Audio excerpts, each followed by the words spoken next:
पंजशीर की हर तस्वीर अब आपको हम वर्ल्ड एक्सक्लूसिव रिपोर्ट में दिखाएंगे। अफगानिस्तान की पंजशीर घाटी में इस वक्त की जानकारी है कि तालिबान आमने सामने की लड़ाई में रेजिस्टेंस फ्रंट पर भारी पड़ चुका है। पंजशीर में इसके अलावा और ताजा हालात क्या है, ये जानने के लिए जी मीडिया संवाददाता अनस मलिक पंजशीर पहुंचे हैं, जहां छिड़ा है इस वक्त तालिबान और एनआरएफ में युद्ध। वहां पहुंचकर उन्होंने साहसिक रिपोर्टिंग की। इससे पहले काबुल की हर तस्वीर, हर खबर भी अनस मलिक आपको वर्ल्ड एक्सक्लूसिव रिपोर्ट में दिखा और बता चुके हैं। देखिए।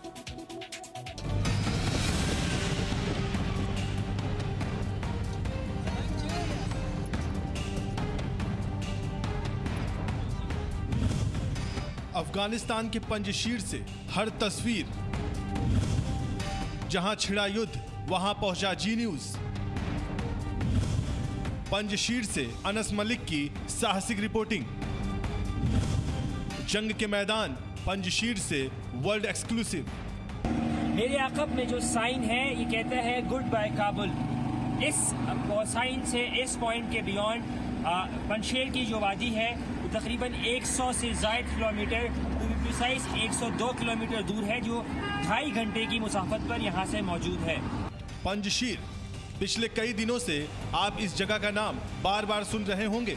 वो इलाका जहां तालिबान और रेजिस्टेंट फोर्स के बीच खूनी संघर्ष जारी है।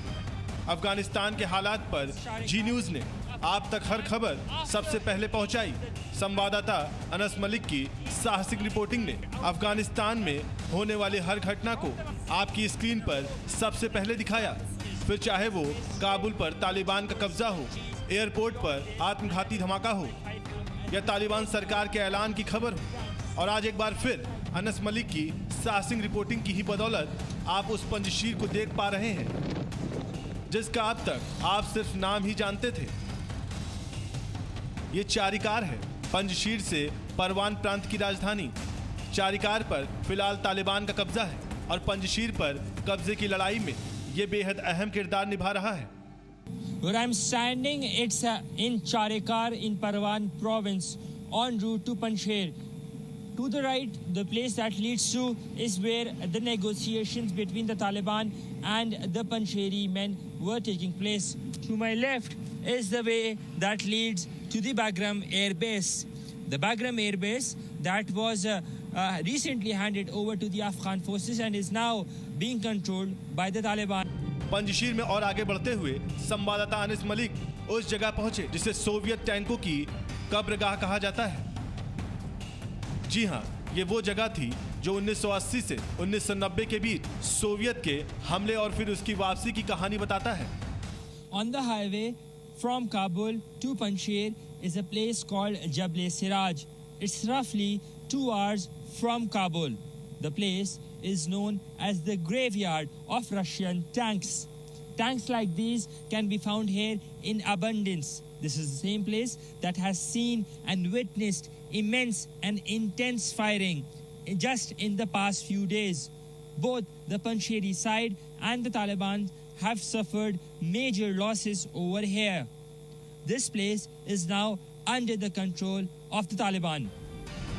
पंजशीर की ये चढ़ाई तालिबान के लिए कितनी मुश्किलों भरी रही होगी, इसका अंदाजा आप इन्हीं पहाड़ियों से लगा सकते हैं। लेकिन तालिबान इस बार पंजशीर को जीतने की जिद पर अड़ा हुआ है।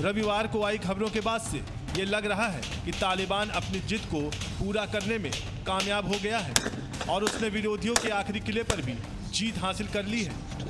अनस मलिक, जी मीडिया, पंजशीर, अफगानिस्तान।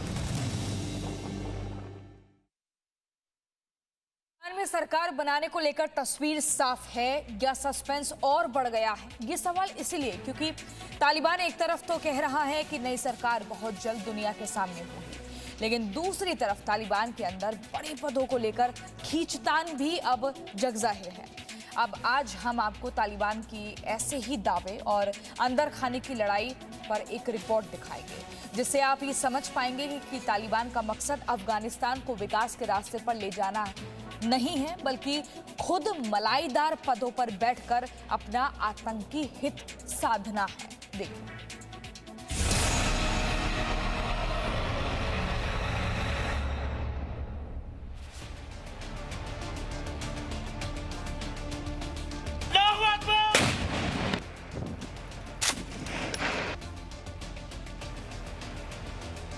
ये है अनामुल्लाह समांगनी, अफगानिस्तान में तालिबान के कल्चरल कमीशन के सदस्य।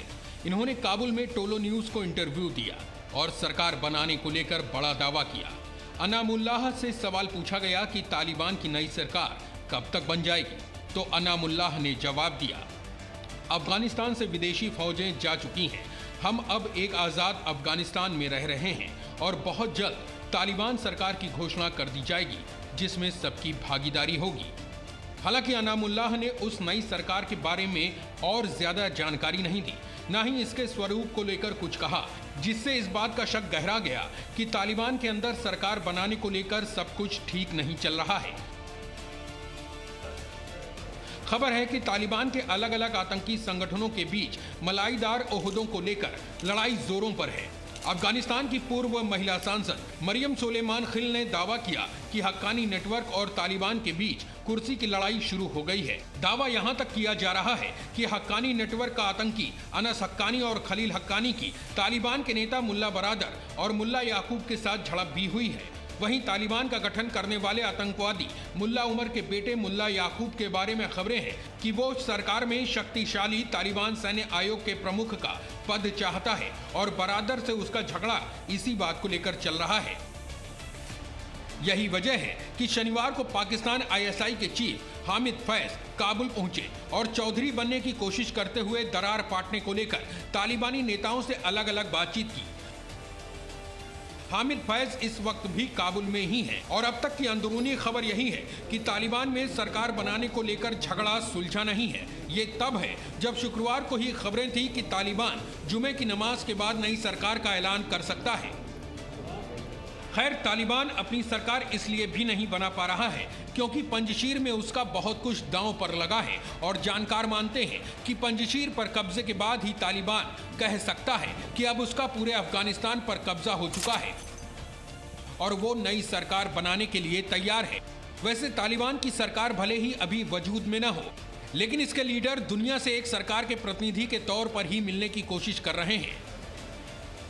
ये तस्वीर देखिए, इसमें आपको मुल्ला बरादर और तालिबान के दूसरे आतंकियों के साथ संयुक्त राष्ट्र के अंडर सेक्रेटरी मार्टिन ग्रिफिथ नजर आ जाएंगे। रविवार को मार्टिन काबुल पहुंचे और तालिबानी प्रवक्ता के मुताबिक उन्होंने तालिबानी नेताओं से अफगानिस्तान को हर संभव मदद और सहयोग देने का वादा किया। ब्यूरो रिपोर्ट, जी मीडिया।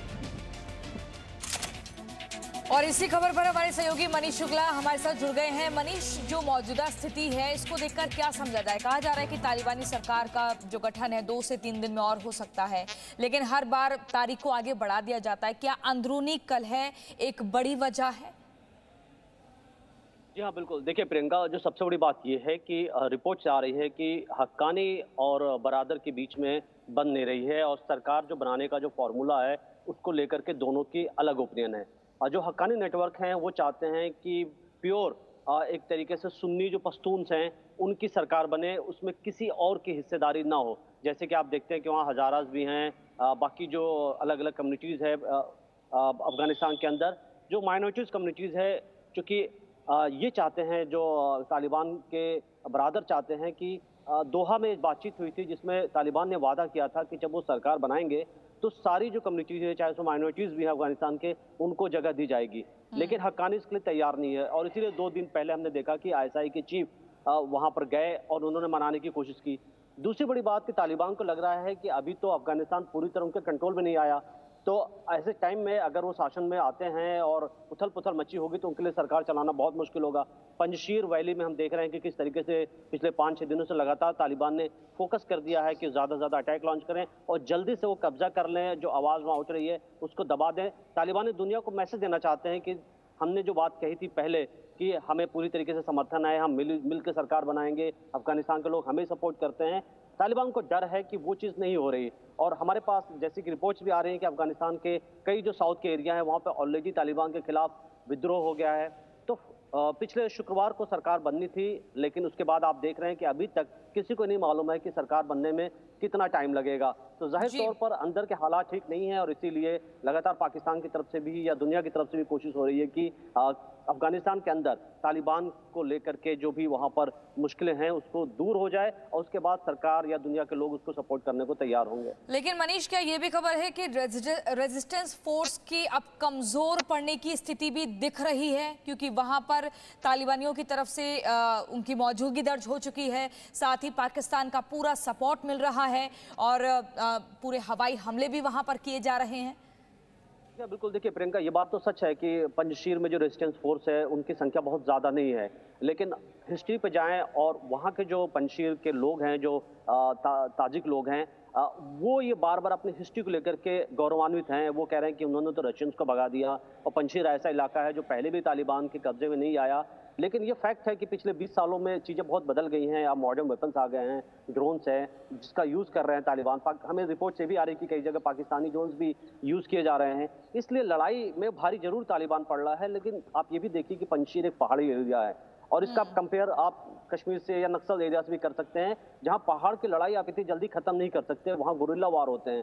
तो अब ये जो पंजशीर के फाइटर्स हैं ये आमने सामने तो नहीं लड़ पाएंगे, लेकिन जाहिर तौर पर जो गुरिल्ला वार है वो लंबे टाइम तक चलेगा और जैसे विंटर शुरू होंगे वहां सारी तरफ बर्फ जम जाएगी और तालिबान के लिए और भी बड़ी दिक्कत होगी उस वक्त उनको ऑपरेशन लॉन्च करना। लेकिन तब तक अगर यहाँ पर संघर्ष विराम हो जाता है, जब तक बर्फ ना पड़े, तो उसके बाद शायद मुश्किल होगा तालिबानियों के लिए वहां पर पहुंचना। मनीष, बहुत शुक्रिया आपका हमारे साथ जुड़ने। Presenting B News app available on Google Play and App Store. Download it now.